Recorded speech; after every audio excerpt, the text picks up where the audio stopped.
Saudações, Sergipe. Eu estou aqui com o seu parlamentar, o senador Laércio Oliveira. Obrigado. Quero me apresentar. Eu me chamo Harrison Souza Silva, sou jornalista do Portal Política. Estamos aqui no Senado Federal, em Brasília. Senador Laércio, quero primeiramente te agradecer por conceder essa entrevista para o nosso veículo de comunicação, o Portal Política, e também lhe parabenizar pelo seu trabalho que você tem feito perante o seu estado, o Sergipe, né, na parte de geração de empregos, né?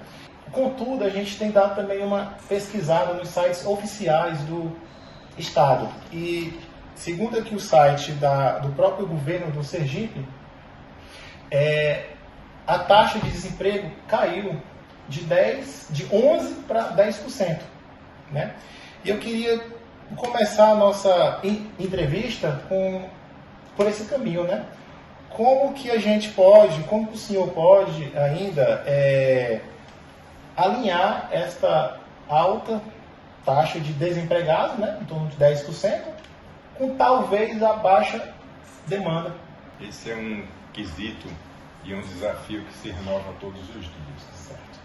Para mim, meu estado todo sabe dessa frase que eu uso durante a campanha, eu usei bastante. A melhor política social que existe é o emprego. Mas todos no estado de Sergipe reconhecem a minha capacidade de geração de emprego. Antes de ser político, minha natureza é uma natureza empresarial. Eu me afastei quando me elegi deputado, mas eu tenho uma empresa que produz geração de emprego na veia. Ótimo. São centenas e centenas, para não dizer milhares de trabalhadores que têm a sua carteira assinada, a dignidade da carteira assinada. Desde quando eu disputei a eleição pela primeira vez, eu fui conhecido como o homem do emprego, exatamente por essa minha atividade empresarial que promove muita geração de emprego. E agora, nas eleições de 2022, meu slogan era o senador do emprego.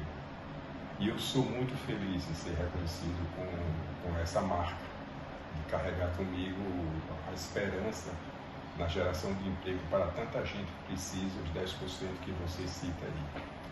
Mas a gente tem um horizonte muito promissor. O futuro para o estado de Sergipe aponta um novo tempo, aponta oportunidades as mais diversas que irão surgir através das descobertas de petróleo, de gás, a capacidade de produção de fertilizantes, potencial turístico que a gente tem e passará a ter ainda mais com a pesca, com o esporte náutico, com o turismo, com o parque agrícola que nós temos, a bacia leiteira pujante que nós temos, enfim, são várias diretrizes que apontam para um novo tempo que a gente já vai passar a viver nos próximos 4 ou 5 anos. E isso leva para um fortalecimento da nossa esperança pela geração do emprego. Então, o governador Fábio Mitidieri é um governador que tem se comprometido com isso. A partir dos próximos anos, muitas indústrias irão para Sergipe, porque a gente vai ter o gás de melhor qualidade no país. E a máxima da indústria é que a indústria vai onde o gás está. E nós temos gás em grande quantidade e um gás de excelente qualidade para atender às necessidades que um parque industrial, por exemplo, precisa. E essa esperança me motiva cada dia a continuar aprovando os projetos aqui no Senado, apresentando projetos, trabalhando ainda mais por um ambiente de emprego favorável para o Brasil e para os brasileiros, especialmente para os sergipanos. Maravilha. Então, Sergipe pode continuar esperando pelo senador do emprego. Está esperando. Coisa boa. E confia, que é mais importante. Bom, ainda falando de trabalho, né? Hoje mudou um pouco, né, o jeito das pessoas trabalharem, né?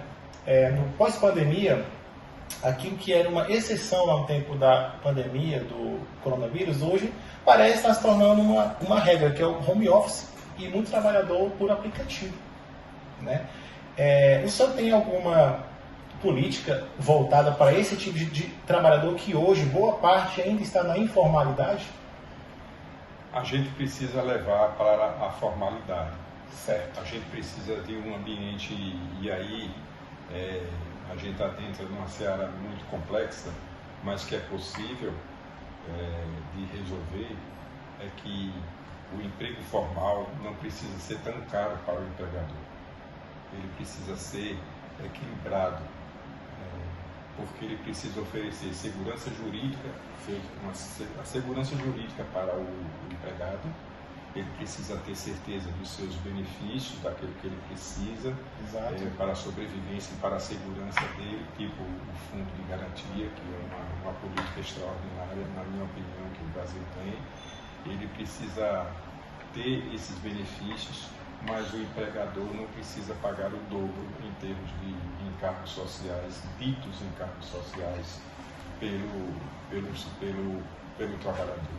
Então, como a gente tem um trabalhador que recebe R$3.000 de salário, por exemplo, e o empregador, quando soma todas as despesas que tem com aquele empregado, ele gasta R$6.000. Eu, como empregador, eu prefiro pagar 4 ao empregado. Teria o empregado muito mais motivado, muito mais qualificado. Não que o salário seja fator motivacional, não é. Mas ele é importante na composição, porque todo mundo tem sua família e todo mundo carrega consigo os seus sonhos. E a gente precisa respeitar os sonhos das pessoas e ser instrumento para que as pessoas alcancem esse propósito. Então, a carga tributária, a carga de encargos sociais que incide sobre o emprego, ela é muito alta. Então, esses novos modelos que surgem e outros que surgirão daqui para frente são muito bem-vindos. Isso faz parte da dinâmica do mercado de trabalho. Mas essas pessoas, a gente precisa encontrar, esses novos profissionais, a gente precisa encontrar algum mecanismo que traga uma certa proteção para eles. Então, eu tenho estudado muito esse assunto. A gente está tentando escrever alguns projetos dentro desse quesito. Inclusive na reforma trabalhista que eu participei, acho que o Brasil, inclusive, precisa de uma nova reforma trabalhista, não retroagir como pensa algumas pessoas do novo governo. E eu fico muito feliz, vou até abrir um parênteses para trazer um fato novo. Eu li na imprensa que o presidente Lula esteve com o presidente Biden dos Estados Unidos e para discutir emprego. Eu fiquei muito feliz com essa notícia. E queria eu que o Brasil adotasse a política de empregabilidade que os Estados Unidos adotam. Uma regra de trabalho focado principalmente na produtividade. Porque se o Brasil tivesse essa característica de produtividade no emprego, se o Brasil não tivesse tantas regras que prendem a oportunidade que todos os trabalhadores brasileiros têm de fazer a sua remuneração de acordo com a sua produtividade, se o Brasil tivesse a independência de permitir que o trabalhador pagasse a previdência social no valor que ele deseja, nós teríamos certamente um outro ambiente de negócio. Então, espero que o presidente tenha ouvido muito bem as mensagens do presidente dos Estados Unidos. Eu preciso ler nos próximos dias o que foi de fato que foi discutido lá, mas se foi dentro desse viés, eu celebro com muita alegria, porque o home office é um modelo de trabalho que chegou e que não vai se acabar mais. Chegou de forma imposta, né? De forma que a gente teve que nos adaptar à força, né? Então, eu na reforma trabalhista, tem um artigo lá que era um projeto meu, que eu apresentei, que é um modelo de emprego que tem um viés voltado para o trabalhador, que é o trabalho intermitente. porque muitos trabalhadores ainda hoje fazem aquilo que no mundo do trabalho é conhecido como bico. No final de semana, por exemplo, nos dias de... Para aumentar a renda, né? Para aumentar a renda dele, mas ele não tem nenhuma proteção para isso. E acho que o empregador e o empregado precisam de uma proteção, mesmo para o dito bico. Mas também não precisa ser engessado pela CLT, que eu trabalho pela mudança e pela transformação dela para melhor, mas eu posso fazer um contrato com um trabalhador contratando ele para trabalhar apenas um dia. E quanto é um dia de trabalho? É X. Eu pago X, mas eu vou pagar o X e você vai ter a segurança de trabalhar um dia comigo. Se acontecer alguma coisa com você, você estará protegido, porque eu assino aqui e você assina aqui e a gente segue a vida. Então, mas de fato você tem razão, a gente precisa formalizar isso. Formalizar de uma forma que não onere para nenhuma das partes. Exatamente. E a gente tenha a tranquilidade de fazer o trabalho. Maravilha. A sua conclusão dessa pergunta, ela abre até um link para uma terceira e última pergunta, para nós concluirmos aqui o nosso quadro Conversa com o Parlamentar. Como que a reforma tributária, de fato, em si, pode ajudar na sua pauta, voltado para o seu Estado? Bom, primeiro dois eixos que eu quero discutir aqui com você. Primeiro, a reforma tributária está esquecendo do emprego. Tudo que a gente vê num texto produzido pelo Senado, pela Câmara, passa longe de um olhar para o emprego. Certo. A reforma tributária não tem nenhuma linha que busque proteger o emprego ou criar um mecanismo que melhore o ambiente de empregabilidade no país para que a gente diminua consideravelmente a taxa de desempregados no país. E eu digo sempre, se a reforma tributária não tiver o viés do emprego, não serve para nada.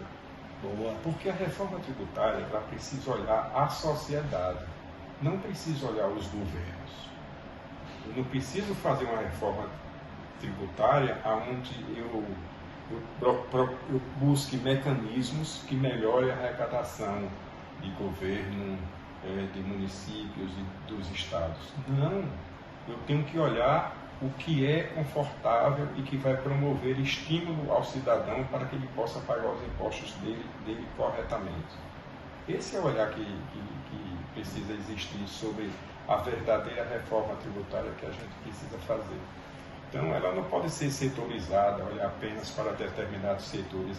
Ela tem que olhar, não é para setor nenhum da economia. Ela não tem que olhar para a indústria, nem para comércio, nem para serviço, nem para turismo. Ela tem que olhar para o cidadão. Exatamente. Então, como a gente constrói isso? Através da discussão e da inteligência de tanta gente que vai ofertar a sua contribuição para que a gente consiga produzir uma reforma de fato que seja boa para os brasileiros e para o Brasil, não para o Brasil e para os brasileiros. Então, essa é uma primeira questão. Quanto à questão da simplificação, eu acho que todos os estados são beneficiados com isso. Então, a sua pergunta e a resposta que eu posso te oferecer a isso é que a reforma tributária vai ser importante e boa para todos os estados brasileiros e para o Brasil. Mas para que isso aconteça, ela tem que mudar o olhar. Tudo que foi aprovado, aquilo que foi aprovado na Câmara, na minha opinião, está fora de sintonia com o Brasil e os brasileiros. E essa correção o Senado vai fazer aqui nos próximos Ainda bem dias. que o nosso sistema é bicameral, né? Pois passa pelas duas casas, né? É isso. Resumindo, enxugar mais, né? Para dar mais oportunidade para o cidadão e para o trabalhador. À medida que a gente simplifica, a gente enxuga. E o que a gente precisa é reduzir a carga tributária que existe no nosso país. Se não conseguir reduzir, aqui a gente tem o olhar de criar mecanismos para que a gente melhore a condição de cada cidadão brasileiro Se isso acontecer, a gente já avançou bastante. Certo. Muito obrigado, senador. Prazer meu. Obrigado. O Portal Político está à sua disposição. Obrigado pela sua audiência. Hoje eu estive aqui com o senador Laércio Oliveira, do Sergipe. Até mais. Um abraço.